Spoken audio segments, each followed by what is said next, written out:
They will not accept donations from politicians. We don't want to encourage yung patronage politics. No? Baka kasi yan ay pondong galing sa gobyerno. No? Hindi tama na gamitin ang pondong gobyerno sa gawain ng simbahan unless it's a partnership in a common endeavor na which benefits the poor. The Catholic Church has been an influential institution to determine the country's next leaders during elections. How will the Catholic Church leadership this time help Filipino voters decide in May 2022? We discuss in this episode of the Chiefs.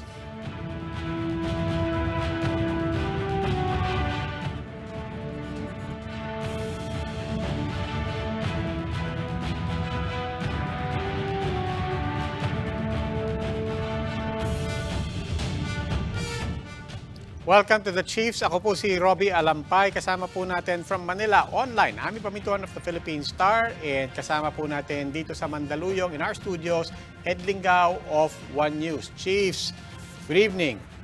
Happy Tiger Year. Kung kay Pachoy, Ami, initin namin yung tikoy mo. And Ami, give us reason to be happy. Naku, reason to be happy. Well, bumaba ng below 10,000 yung natin cases, no? For the first time in a month. So, ayan, good news. Oh, good news yan. At saka also, like we discussed yesterday, the economy is starting to open up. Tourism will start to open up as well. Eh, sana dire-diretso na. But Ed, what else are we monitoring?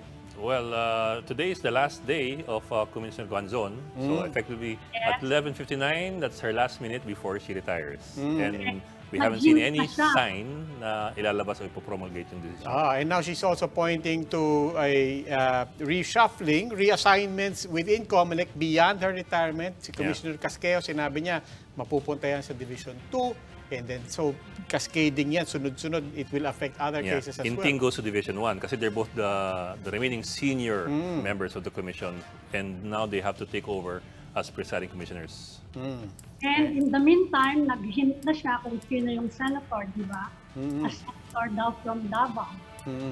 Dalawa yung senator from Davao, so hindi natin alam. We will be waiting for Senate President Vicente At allegedly, aawayan daw ng misis niya. Whatever that means, I don't want to go into that, but whatever that means, medyo malaman yung ano na yun.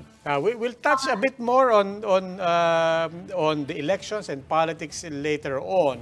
But for now, let's begin with yung good news. Para ano naman, gaya nga na sabi ni Ami, let's begin with better numbers in COVID. And for that, we bring in again our friends from Octa Research, specifically Professor Guido David. Professor David, welcome once again to the Chiefs. Hi, good evening, the Chiefs, Robbie, Ed, and Ami. Hi, sir. Here.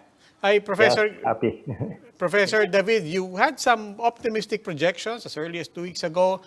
If trends hold for the COVID numbers until the middle of February, is that holding? Well, it's still holding, Robbie. The trends are medyo up and down. Going above and beyond our projections. But we're still seeing the same overall trend. Na it's decreasing. We may not get the exact number that we're hoping for. It could be higher, but we're still projecting less than 1,000 cases by Valentine's Day. Maybe 500. Sana naman magtuloy-tuloy yan. To be clear, you're talking about national numbers, hindi lang NCR. Alam natin for the past couple of weeks, there has always been two stories. NCR, of course, always highlighted. You're talking about national numbers. No, I'm talking about NCR, sorry. NCR numbers could be down to 1,000 or even 500 cases per day. Right now, today's number is 1,477, I think, in the NCR. So medyo malapit na siya below 1,000 and 500. For national, today's the first time we have 4 digits, sabi nga ni Ami, since, early January. So we're still projecting, it could go down to about 5,000 cases per day by mid-February. I mean, before mid-February. And actually, yung projection namin below 10,000, but I think it could go down to around mga 5,000 cases per day na by mid to late February. Sir, yung clear naman kasi yung NCR talagang mababa eh. I think yung binabantayan ng maraming tao is ano nangyari sa probinsya. Because that's where the concern really is eh. Yung probinsya, yung mga mas kaunti pa yung nababakunahan eh compared to NCR. How is the countryside faring?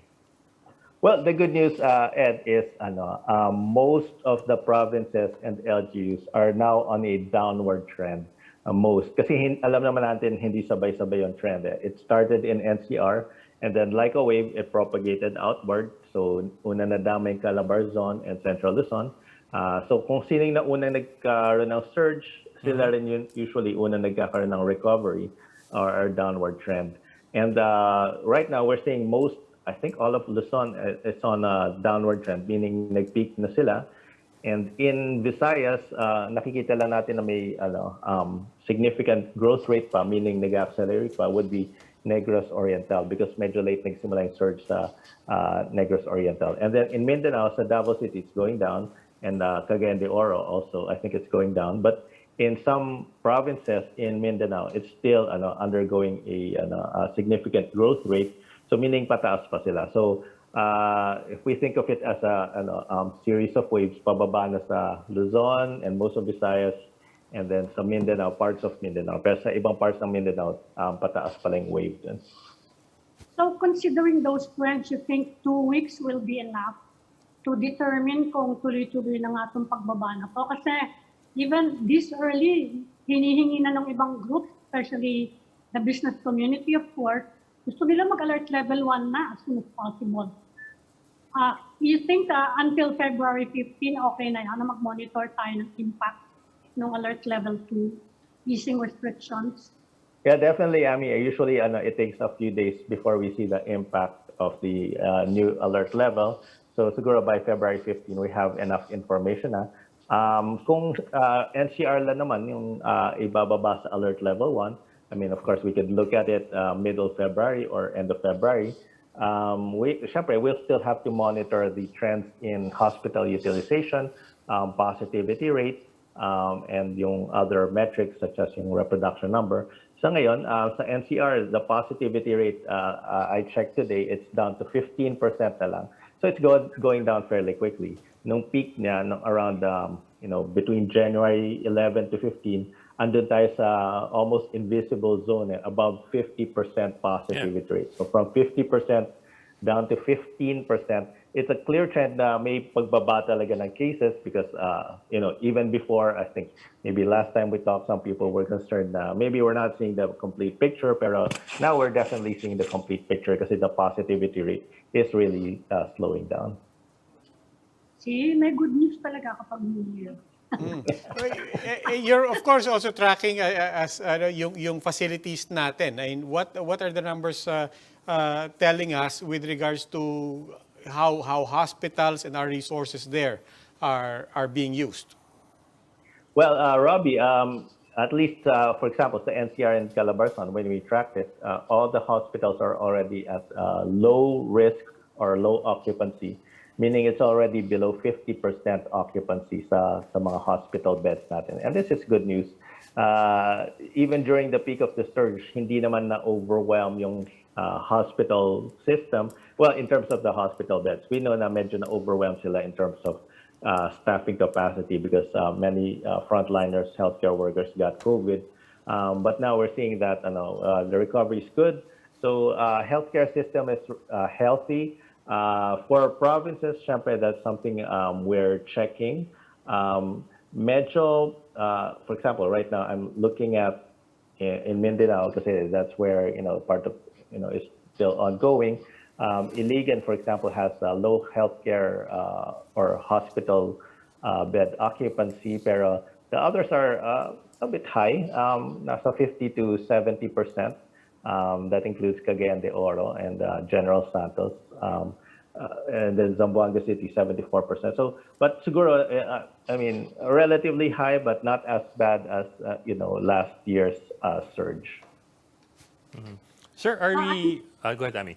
Sige. Well, I know it's not your line, no? Pero I know your group is discussing measures to curb the pandemic. Sa nakikita nyo ngayon, yung mga people are worried. Well, some people are worried na it's too early to relax quarantine restrictions, for example. Saka yung iba natatakot, palalabasin na daw yung mga bata ulit. What's the discussion within your group about the measures? What are you most, well, not worried about siguro? What measures are you watching? Well, that's a very good question, Ami. We haven't discussed it in full detail. Of course, even going down to alert level 2, there were some varying opinions within our group. Some wanted it quickly, some wanted it a little bit delayed. Ako personally, pwede ko naman sabihin yung opinion ko, hindi naman ako member ng isang group or no official body, but I thought na we could have postponed it or delayed it 1 to 2 weeks before we moved down to alert level 2. But that's just my opinion, and I respect naman the decision of the IATF and the DOH. They're looking at other metrics like healthcare utilization, which has been low, and the high vaccine coverage, which are in fairness on spot on naman. So, but as far as intervention, syempre, generally businesses are not that concerning kasi they manage their their business well, meaning they generally follow protocols. Siguro ako personally, I'm a bit worried about social gatherings. Kasi nung December, yan yung naging natin, naging cause nitong Omicron surge natin when people became complacent. Syempre, complacency is another concern. Even though binaba natin to alert level 2, and we did so to help the economy primarily, not because wala nang COVID. So that's why we have to constantly remind people na the virus is still there. In NCR, we're still averaging 2,000 cases per day, and that's still a lot. I mean, back in March of last year, when we were averaging 2,000 cases per day, nasa MECQ pa tayo. So, so this is a different approach that we're taking. We're not saying it's wrong. It's just na we also have to adjust it. The people have to adjust to it. Na wag natin isipin na just because we're at alert level 2, this is already equivalent to December last year. I mean, before the surge, when everything was okay and people were partying and it's like almost back to normal. Halos wala nang yung complacency was very high. So we have to remind people na it's not like that. We're just taking this approach because we want the economy to really recover. Pero the virus is still there. Aminin ko, ganito katagal na to. When you mentioned MECQ, parang nag-flashback ako. Parang ngayon ko lang narinig ulit yung term. Ang tagal na, no? Ganun katagal natin pinag-uusapan. And Professor Guido, mahaba pa yung pag-uusapan natin, but we need to take a break. Please stay right there. Professor David will be back with us, but we will need to take this pause. Please stay with us. The Chiefs will be right back.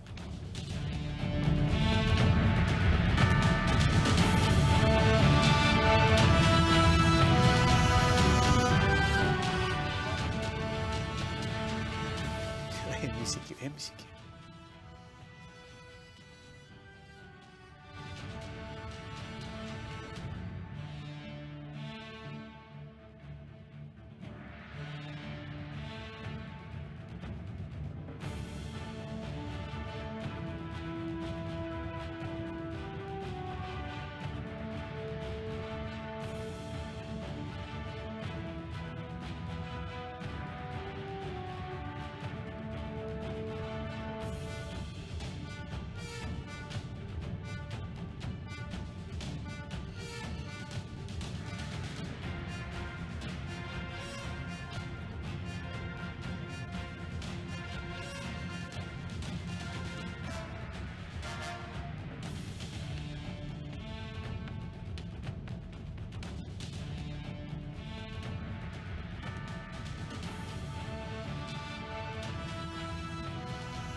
Welcome back to Chiefs on One News. We continue our conversation with Okta Research Fellow Dr. Guido David. Sir, let me ask you if we are over the hump already. I'm not asking about Omicron. I'm asking about COVID per se. Given our earlier discussions well, of course, you remember Father Nick saying this could be the end is near and all that. So I ask you the question in terms of COVID itself, not just Omicron. Are we over the hump? What do we foresee for the rest of the year? Well, Ed, that's actually a difficult question. And I mean, even back in 2020, I remember a company asked me to make long-term projections. And I projected that I gave them three scenarios. A best-case scenario that COVID would end in about several months, and then a fairly worst-case scenario that COVID would last until most of 2021. And I thought I already got that worst-case scenario, but Omicron came, and it prolonged the pandemic. So the problem is we can't predict new variants. I know Father Austriaca is fairly optimistic that the likelihood of a new variant that will be worse than Omicron or Delta will be low. But he said it will be a low likelihood or low probability. But for me, low is not zero. It's not zero. It's still there. It means that the probability is still there, even if sabihin natin, 1 out of 100,000, 1 out of 1 million. The probability is still there. The virus will continue to mutate, especially as we have more cases all over the world na hindi pa nakokontrol. I mean, right now it's far from over worldwide. I mean, yes, siguro, it's going down in the Philippines. But in countries which haven't had the Omicron yet, now it's starting to have an increase in cases. So India, it's rising. So Indonesia, it's now also accelerating. So it will be here for some time, the Omicron. And as long as the virus is, scattered all over the world, I'm always concerned that there might be a new mutation, because more cases means more probability of mutation. Syempre, I mean, that's common sense. If there were only 5 cases in the whole world, the chances of a mutation would be very low kasi, these are random events. Yeah. Dr. David, you mentioned Indonesia. O nga, parang umaakit na naman sila after bottoming out, frankly. And from the past couple of years, when we look at our neighbors, we tend to follow what happens. Parang nothing happens in isolation, especially in our region. What's happening in Indonesia, and are there significant differences to reassure us, or for that matter, similarities that we should also be concerned about? Well, it's more of similarity, Robbie. And in fact, what happened during the Delta was naunang surge in Indonesia. They got the Delta first before us. We were careful with our borders then. And nakita natin what could happen to us. I mean, of course, India came first, and then Indonesia and other countries followed. We saw the effects of the Delta, and then we were worried. And then when it got here, we were really in panic mode. Ngayon, what happened with Omicron was the reverse. It got to our country first, and then we were watching Indonesia, and they were still like where we were in December. They were averaging mga 300 cases per day, 400. So it seems like, wow, swerte ng Indonesia tayo, 300 cases, and then suddenly we had 39,000 cases in just a few weeks. But nobody can escape Omicron. Well, so far, China's still escaping Omicron, pero nobody's escaping Omicron. And I mean, ako in perspective ko, if it's gonna come, well, at least dumating na siya, and we're almost done with the wave. I mean, it's coming down in Luzon, Visayas, and it will probably peak soon in Mindanao. At least the Omicron surge, tinatanong ni Ed kanina, I mean, at least the Omicron end will probably be near.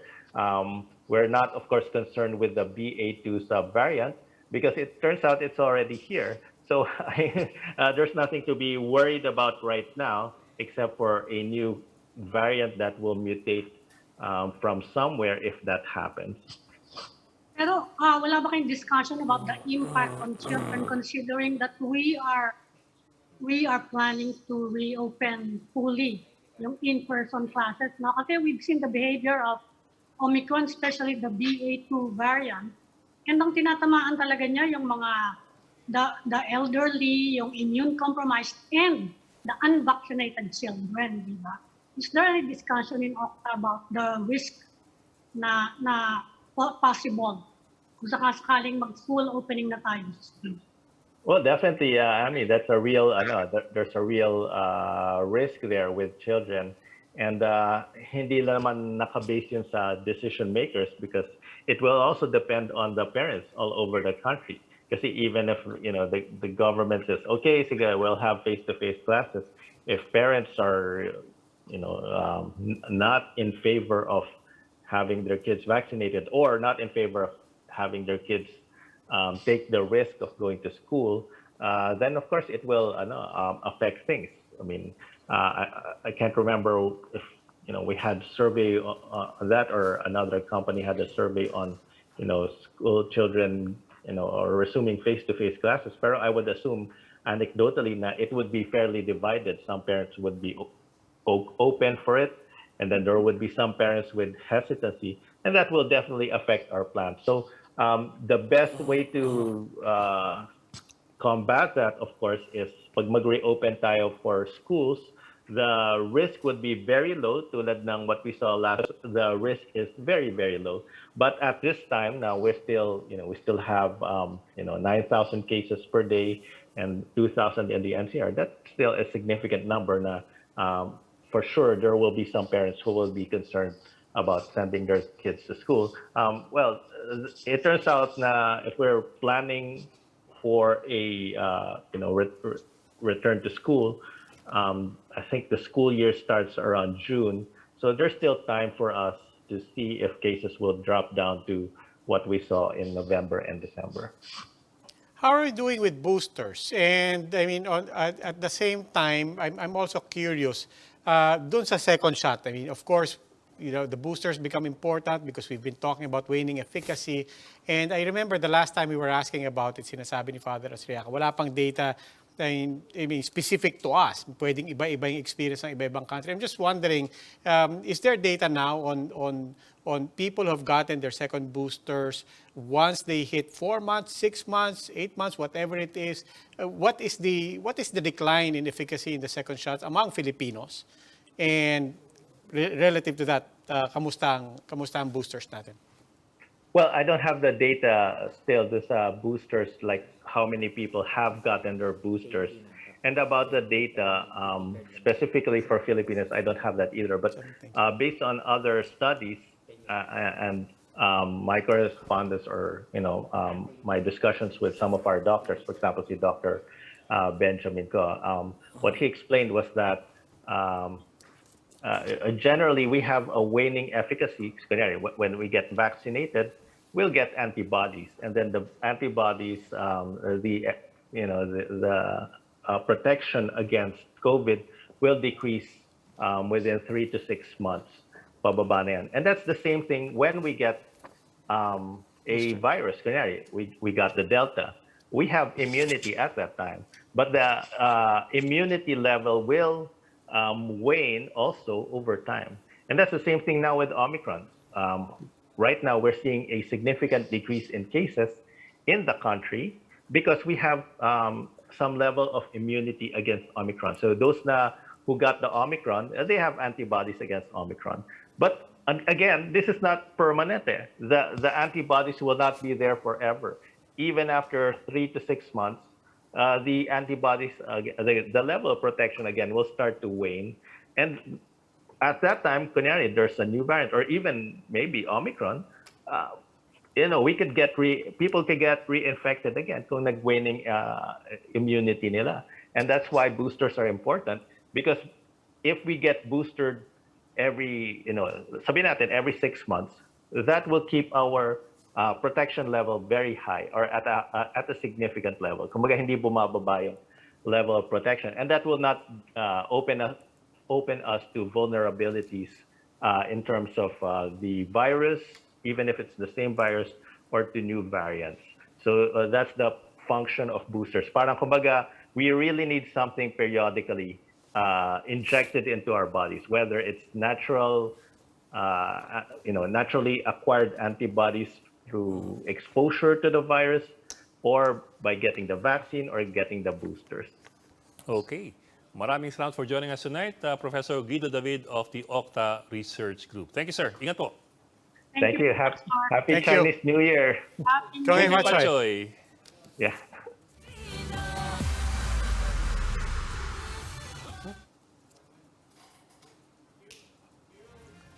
And now joining us is Father Jerome Ceciliano, the Catholic Bishops' Conference of the Philippines Public Affairs Executive Secretary. Father Jerome, it's been a while. Thank you for joining us and welcome back to the Chiefs. Good evening, sir. Good Thank evening, you. Father. Happy to meet you again. Good evening and Happy New Year. Happy New Year po. Year.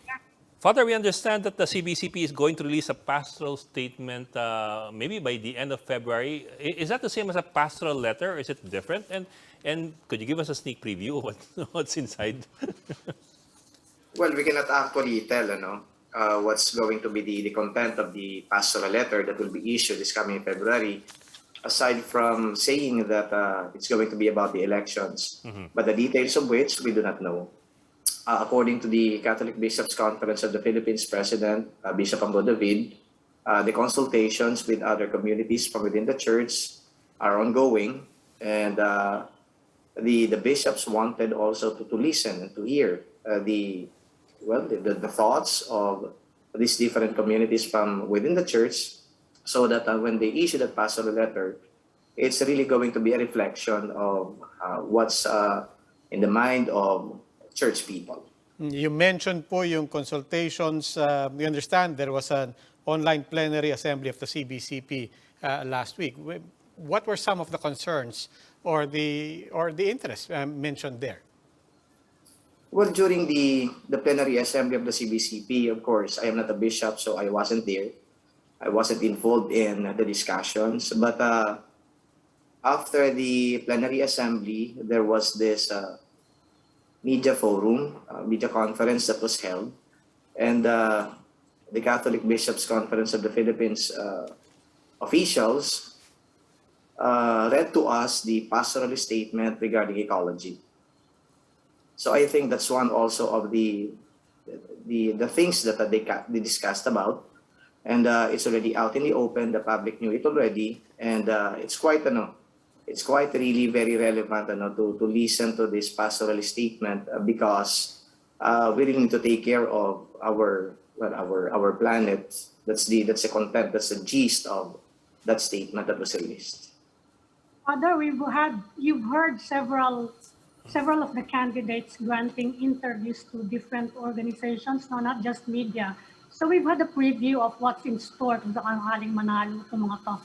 What can you say about the candidates for president, for example, and what are you not hearing from them at this point?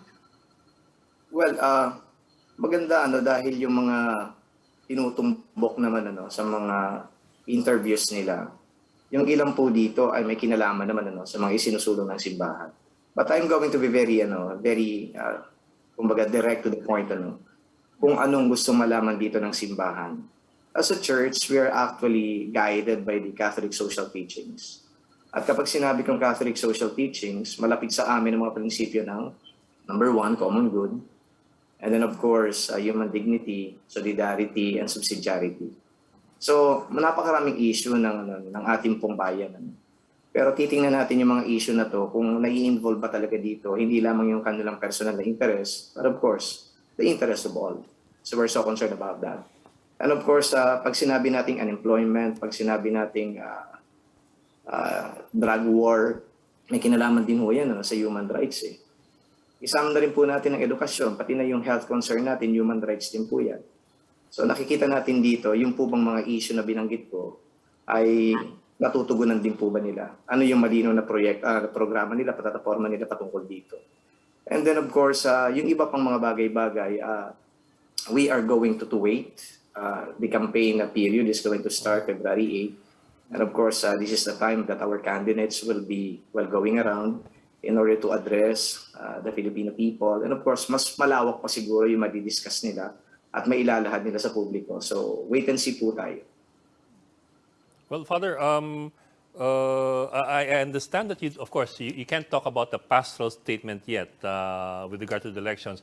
But can you at least give us an idea of the parameters you're working with? By that, I mean, I suppose the CBCP is not going to be endorsing anybody to begin with. But is the CBCP going as far as, for example, naming candidates or positions that it will oppose in the elections? Okay, I think it's good to go back to previous practice by the conference.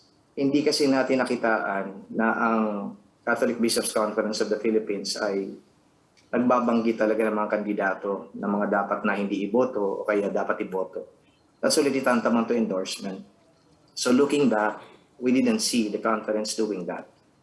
At ang malinaw naman dito na parameters, ang simbahan ay magbibigay lang din ng water's education and trying to help the people also make a proper discernment in order to vote for the right candidates.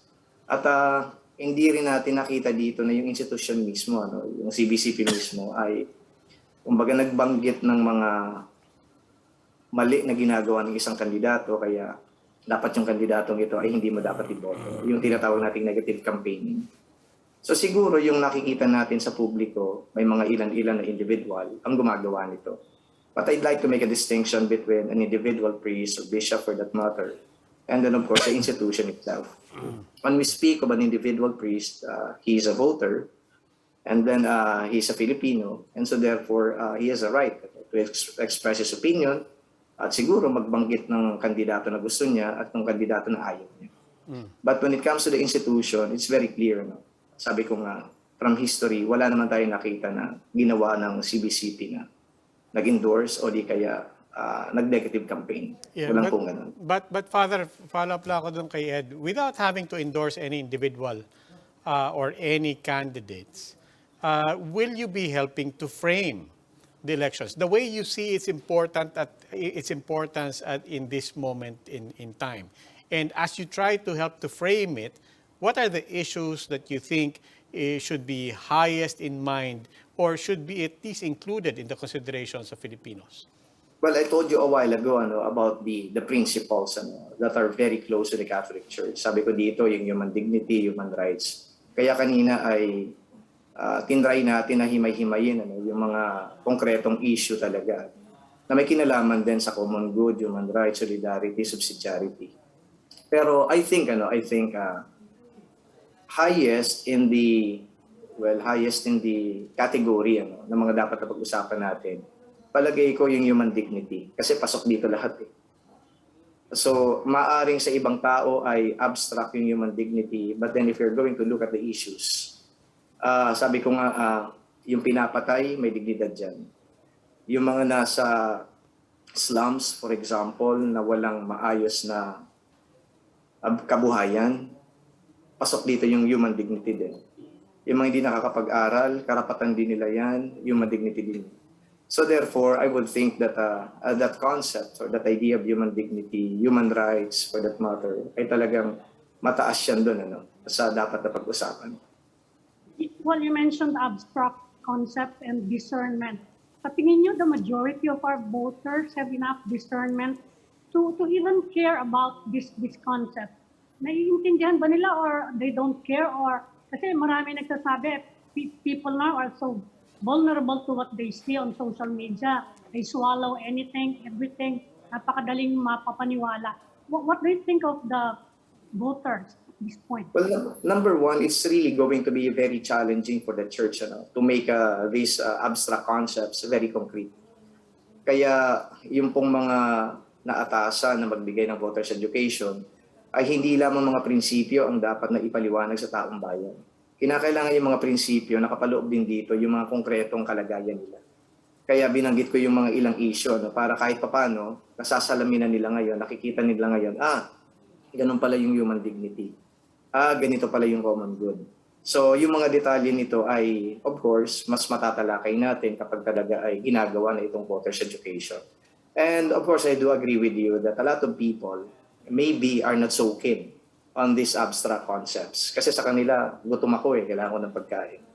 Wala akong trabaho ngayon. Kinakailangan ko lang mapakinggan yung kandidato na magbibigay sa akin ng trabaho. Paano yung nagagawin yan? So, these are challenges that we have to somehow overcome. Kaya kami din naman sa simbahan ay nagpupumilit na gumawa din ng mga estratehiya na yung mga sasabihin namin ay lumalapat din talaga sa pangunawa ng taong bayan at ng mga botante. But of course, having said that, hindi po kami katulad ng ilan na mamumwersa ng mga botante na ito ay boto ninyo. I am going to emphasize that as a Catholic Church, we are educating our voters. And then of course, kasama sa education ay yung education din ng conscience. And then of course, kasama nga dito yung proseso ng discernment. So we let the voters discern by giving them some guidance, and at the same time, at the end of the day rather, so they will have to vote according to their, of course, conscience and informed choice.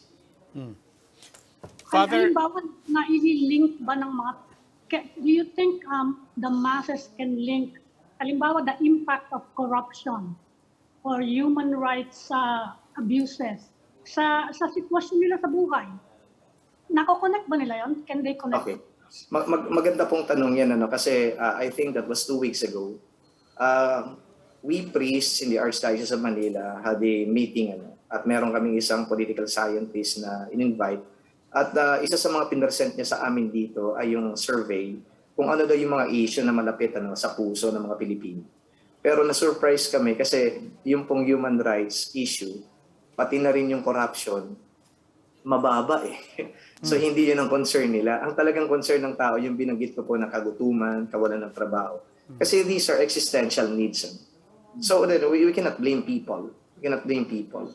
So that's why, kung ganito po yung nakikita sa survey na talagang dapat tutukan yung ganitong pangailangan ng taong bayan. Well, as a church, sabi ko nga, challenge yan sa amin.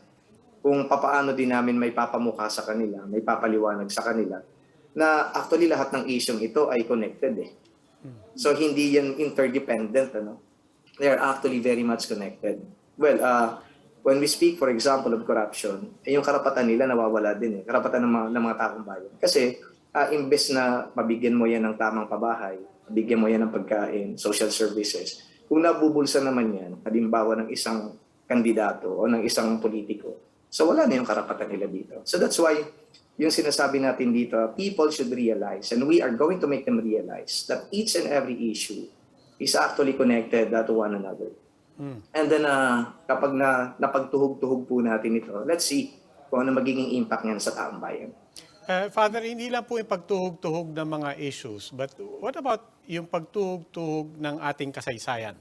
As you said, the church really does not endorse anybody directly, specifically in any of the past elections. But people do recall, and they can recall as far back as 1986, people power.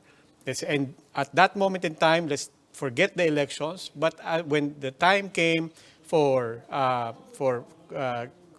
Cory Aquino, Fidel Ramos to call for support, Cardinal Sin did call for support and basically said, these are our friends. He literally said, these are our friends. I'm calling on the Filipino people. And so the last time people really remember the Catholic Church getting involved in not just politics, but in the political life and future of the Philippines, they remember that. And that was really an anti-Marcos movement. Now that the front runner is the junior of the dictator, is that important, do you think? Is that something that will be part of the framing of the Catholic Church? Not necessarily to say that you are against any particular candidate, but just to say that there is history and we cannot forget history. Well, let's just say, Robbie, that the participation of the Catholic Church in public sphere is very relevant. It's very important. What happened in 1986 is really game changer. So we knew that there was a dictatorship at the time, and then sumobra na yata kasi yun din ang sinisigaw ng taong bayan, sobra na tama. And so therefore, the Catholic Church is one of the institutions na may integrity and then nangangalaga sa kapakanan ng mga tao, so has really to be there and then make a stand. So yun naman ay hindi rule yun Robbie. So that was an exception to the rule. So pero ang rule kasi natin dito, as much as possible, the Catholic Church should not be involved in partisan politics. But of course, mahalaga dito na ma-determine at ma-distinguish din natin na when it comes to good versus evil, kung yan ang usapin, of course, the Catholic Church is going to make a stand. And I think that was what happened in 1986. So very glaring yung pagkakaiba siguro ng 1986 saka yung ganito na meron tayo. Kasi noong 1986, talagang ando doon na yung karanasan ng taong bayan na talagang may pagnanakaw, may talagang patayan. Ngayon siguro meron din, ano? But then we want the public to really be well educated about all these things, so much so that wag na nating hintayin na yung simbahan pa ang talagang mamuno dito sa ganitong pagkilos, katulad na nangyari noong 1986. Kasi ulit-ulitin ko yan. That was not the rule, Robbie. That was just an exemption to the rule. Yes, but to the point that, in that sense, the Catholic Church and many other religious groups, for that matter, were stakeholders in let's call it the spirit of EDSA. Were stakeholders in people power. Do you think that spirit is at stake in these elections? Well, personally, yes. Especially when it comes to human rights issues. Yun din naman ang pinanggagalingan noong 1986. At hindi ko matumbok ngayon kung totoo ba yung mga sinasabing corruption issues. Kasi parang pulo lang tayo hearing sa media, napapanood natin sa Senado, pero parang hindi ko naman din napakinggan na pag-alaman na meron talagang convicted. So, allegations ang meron tayo ngayon. But okay, be that as it may, Robbie.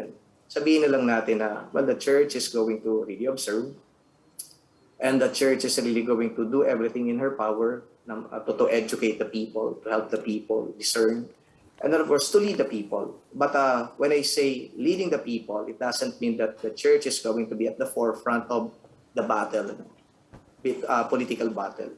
No, we're not going to do that. I think that it's also very clear in the mind of the hierarchy of the Catholic Church.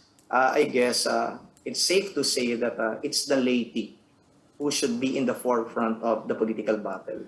So kami lang yung kumbaga ay nagbibigay sa kanila ng guidance, nag-educate sa kanila. But I don't think a repeat of 1986 and maybe 2001 is going to happen. Maybe hindi pa natin nakikita yung ganong leader.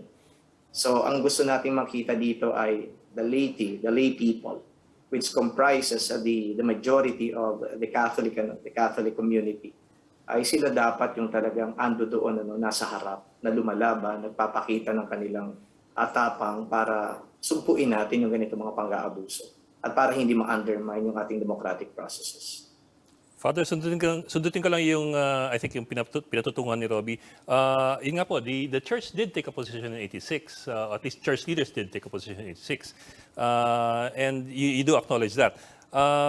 Pero at the same time po, not just now, but in the last so many years, we've also seen a changing of the narrative, a rewriting of the narrative.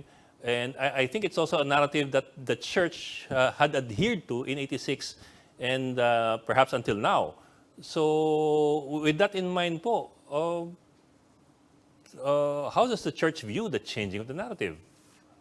Well, Is there any reason to... yung involvement ng simbahan dito? I guess we have to make a distinction. When it comes to abuses, when it comes to evils happening in our society, of course, the church is always going to make a stand. But on the other hand, you do not expect that the church is always going to be at the forefront of the battle. Katulad ng nangyari noon ng EDSA revolution in 1986. We have to acknowledge that the church is really at the forefront of it all. Cardinal Sin called on the people to support the rebels at that time. So hindi natin makita yan ngayon na ang simbahan ulit ay mangunguna. But I will repeat, when it comes to the battle between good and evil, there is always a stand. And we have seen that, kahit na pagkatapos nitong 1986 at ngayon patungo tayo sa 2022, ando doon lagi ang boses ng simbahan. At ang boses ng simbahan, ito yung tinatawag natin prophetic mission of the church. Okay, when we speak of the prophetic mission of the church, and then we condemn evils in our society, social injustices that are being committed left and right. Ito naman ang lagi natin napapakinggan na ginagawa ng simbahan. At hindi lang siya nagsasalita, actually, tumutulong din sa mga nabibiktima. Well, that's why I think some of the bishops, of the press, makita natin dito na ang simbahan pala, hindi naman pala tumalikod, hindi naman pala talaga totally nag-veer away from their mission. Okay, ando doon pa rin pala. But again, ulit-ulitin ko ito, the difference is, 1986, the church was there in front, but now, maybe not in front, but still fighting for the Filipino, for the cause of the Philippines. Father, we're nearly 2 years into the pandemic and the church has been one of the most affected, no? Religious activities have been seriously disrupted. Kumusta na po ngayon yung Catholic Church? Well, you've been streaming masses. Nakikita niyo ba na dumadami yung tao? Saka, well, we're seeing na people are eager to go back to churches. Kumusta na po kayo? Well, the eagerness is always there. In fact, kahit nung kasagsagan po ng pananalasa ng COVID, a lot of people are actually asking us, we have to petition the government to allow us to be present during masses. But of course, public health issue ito. Kaya kami ay sumunod na lang din para maprotektahan natin. So kung kumusta ngayon, ang unang-una, dumadagsaba yung mga tao sa simbahan, yes. Nagdadasal ba sila? Yes. Kumusta naman yung finances sa simbahan? Kasi medyo naapektuhan din siguro ito. Dahil wala nga po nagsisimba, meron naman pong mga donors. Meron naman din nagbibigay. In fact, nagamit natin dito yung iba't ibang mga platforms. Katulad ng Paymaya, katulad ng GCash. And then we are not actually forcing people to give something to us. But then I think, from the interiority of their hearts, nakita nila yung need ng simbahan, kaya nagbibigay din naman sila. But I think the concern of the church right now, if I may say it, ay hindi talaga yung tipong makakuha ng kakalap ng pera eh. The concern of the church right now is really to look after the psychological, mental, emotional, and spiritual needs of the people. Kaya kahit nasabihin natin konti, siguro yung pumapasok na pera, pero gusto namin maka-reach out talaga sa mga kababayan po natin, lalong-lalo na to those who are already suffering from mental stress, psychological distress, emotional distress. Yun talaga ang dapat nating lapitan. At yun ang ginagawa po namin. Okay. Father Jerome Ceciliano of the CBCP. Sir, maraming salamat po. Thank you, Thank you so Father. much. Ingat, Father. Thank you po. That's all for this edition of the Chiefs. We hope what was discussed here will keep the conversation going. Before we go, a reminder to our viewers, mask on, wash hands, and stay safe, Philippines. I'm Robbie Alampay. I'm Ami Pamintuan of the Philippine Star. I'm Ed Lingao, and we are One News.